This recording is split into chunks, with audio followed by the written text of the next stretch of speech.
सबको पता है कि सुबह जल्दी उठना बहुत अच्छी बात है। आपने भी कई बार ट्राई किया होगा, ढेर सारे अलार्म लगाए होंगे, सुबह कर क्या करना है ये तक डिसाइड कर लिया होगा, बट जैसे ही सुबह अलार्म बजता है सारी मोटिवेशन कहीं दूर भाग जाती है और नींद से प्यारा कुछ नहीं लगता। अगर आपके साथ भी ऐसा होता है तो ये वीडियो आपके लिए है। चलिए शुरू करते हैं। Hello everyone, I am dietitian Khushboo Dhamija और इस चैनल पर हम हेल्थ से रिलेटेड डेली कुछ ना कुछ नया पोस्ट करते हैं। अगर अभी तक आपने इस चैनल को सब्सक्राइब नहीं किया है तो जल्दी से सब्सक्राइब कर दो। आज इस वीडियो में मैं आपके साथ डिस्कस करूंगी ऐसी 3 चीजें जिन्हें अगर आप अपनी लाइफ में इंक्लूड करोगे तो आप भी सुबह बहुत आसानी से उठ सकोगे। बट उससे पहले ये समझना बहुत जरूरी है कि सुबह जल्दी उठने से होता क्या है। अब इसे एक एग्जाम्पल से समझते हैं। मान लीजिए कि आप एक दुकान चलाते हैं जिसमें आप इडली डोसा बेचते हैं और आपके सबसे ज्यादा और सबसे अच्छे कस्टमर सुबह 4 बजे आते हैं। बट हम ये तो नहीं कह सकते ना कि नींद आ रही है उस टाइम पर हम शॉप ओपन नहीं करेंगे, शॉप तो ओपन करेंगे ना। सेम उसी तरह आपके जो सबसे पावरफुल, ग्रेटेस्ट और क्रिएटिव थॉट्स हैं वो सुबह सुबह अर्ली मॉर्निंग में आते हैं। अगर आप उस टाइम पर सोते रहोगे तो आप अपने उन थॉट्स को वेस्ट कर दोगे। सनराइज से 1.5 घंटा पहले यानी कि ब्रह्म मुहूर्त का टाइम जिसे हम कहते हैं, उस टाइम पर आपका फोकस, आपकी मेंटल क्लैरिटी और आपकी कंसंट्रेशन सबसे हाईएस्ट, सबसे पीक पर होती है। तो उस टाइम को वेस्ट मत करो। तो चलिए अब समझते हैं उन 3 तरीकों को। पहला तरीका, आपको क्या लगता है कि अगर सुबह 5 बजे उठना है तो मॉर्निंग का कितने बजे का अलार्म सेट करना पड़ेगा?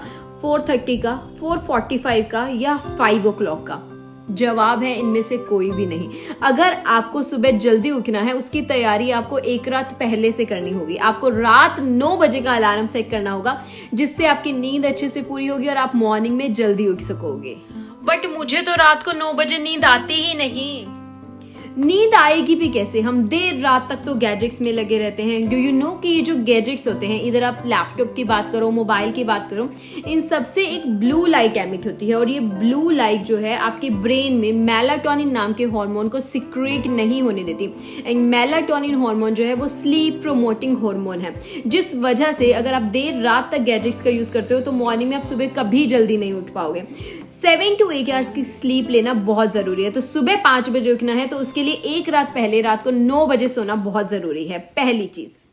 दूसरा तरीका, create a strong morning routine. जब भी आपका कोई इंपॉर्टेंट इवेंट होता है, जैसे कि कोई एग्जाम है या अगले दिन मॉर्निंग में फ्लाइट पकड़नी है, उस दिन हम जल्दी उठ जाते हैं। ऐसा क्यों?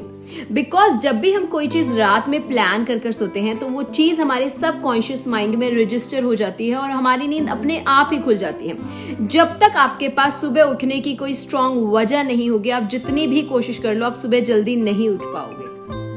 आपको एक इंस्पायरिंग रूटीन बनाना है और उस रूटीन को इतना इंस्पायरिंग बनाओ कि वो सुबह जल्दी उठने की वजह बन जाए।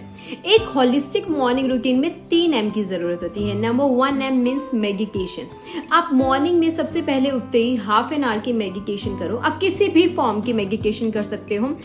कई लोग मेडिटेशन डायरी में लिख कर करते हैं, कई जप करके करते हैं, कई पूजा करके करते हैं या कई कुछ स्पिरिचुअल बुक्स पढ़ के भी मेडिटेशन करते हैं। तो आप किस तरह की मेडिटेशन करना चाहते हो वो आपके ऊपर डिपेंड करता है। उसके बाद दूसरा M डिपेंड करता है मूवमेंट पर, यानी कि एक्सरसाइज। मॉर्निंग में अपने आप को फिजिकली फिट और पूरे दिन के लिए एक्टिव रखने के लिए एक्सरसाइज बहुत जरूरी है। वो किसी भी फॉर्म में हो सकती है। लाइक आप नॉर्मल वॉक भी कर सकते हो, जॉगिंग कर सकते हो, रनिंग कर सकते हो, स्विमिंग या फिर कोई भी तरह का स्पोर्ट। बस आपको अपने आप को जो है एक तरह से एक्सरसाइज करने में इंक्लूड करना है। Number 3 is mastery.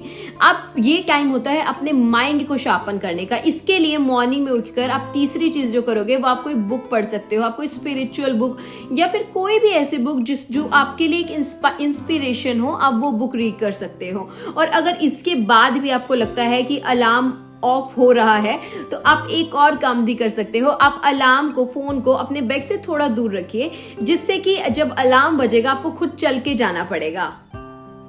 तीसरा तरीका, अपने डिनर को बनाइए हल्का और लाइट। शाम के टाइम बेसिकली हमारी बॉडी का मेटाबॉलिज्म बहुत लो डाउन होने स्टार्ट हो जाता है। दैट्स व्हाई हमारे पूर्वज भी जो थे वो सनसेट से पहले डिनर कर लेते थे। अगर उस टाइम पर हम कुछ भी हैवी कंज्यूम करते हैं तो उसको डाइजेस्ट होने में 5 से 6 घंटे लगते हैं। ऐसे में अगर आपका डिनर बहुत ज्यादा हैवी होगा, उसको डाइजेशन में टाइम लगेगा और ऐसे में आप कभी भी डीप स्लीप में नहीं जा पाओगे, और अगर स्लीप अच्छे से पूरी नहीं होगी तो मॉर्निंग में उठना इम्पॉसिबल है। रिमेंबर, डाइजेशन ऑन तो deep sleep gone. That's why आपको रात का जो डिनर है वो हल्का लेना है। अब आप डिनर में क्या कंज्यूम कर सकते हैं? आप डिनर में सूप्स कंज्यूम कर सकते हैं, आप स्टीम्ड वेजिटेबल्स कंज्यूम कर सकते हैं, या आप एक big ball of fresh salad भी कंज्यूम कर सकते हैं। बट आपको हल्का डिनर रखना है। अगर आपको ग्रेन कंज्यूम करना है, अनाज खाए बिना भी अगर आपको लगता है कि मुझे नई नींद नहीं आएगी, तो आप अनाज भी कंज्यूम कर सकते हैं। बट ध्यान ये रखना है, अगर आप 1 सर्विंग अनाज ले रहे हैं तो उसके साथ आपको 2 सर्विंग सब्जी की जरूर इंक्लूड करना है। अगर एक रोटी है तो उसके साथ 2 कटोरी सब्जी जरूर इंक्लूड करनी है। तो ये चीज आपको ध्यान रखनी है। और एक इंपॉर्टेंट टिप, आपकी डिनर और आपके स्लीप में, अगर आप ये डिनर कर रहे हैं और स्टिल आपके स्लीप में आपको मिनिमम 2 घंटे का गैप देना बहुत जरूरी है। तो ये थे वो 3 तरीके जिन्हें फॉलो करके आप सुबह जल्दी उठ सकते हो। Remember, time is money. आप अपने क्रिएटिव थॉट्स को यूज कीजिए, बिकॉज आप अपने इन्हीं क्रिएटिव थॉट्स के थ्रू बहुत कुछ चेंजेस ला सकते हैं अपने लाइफ में। सो अगर आपको आज की वीडियो अच्छी लगी हो तो do like, share and subscribe. Thank you.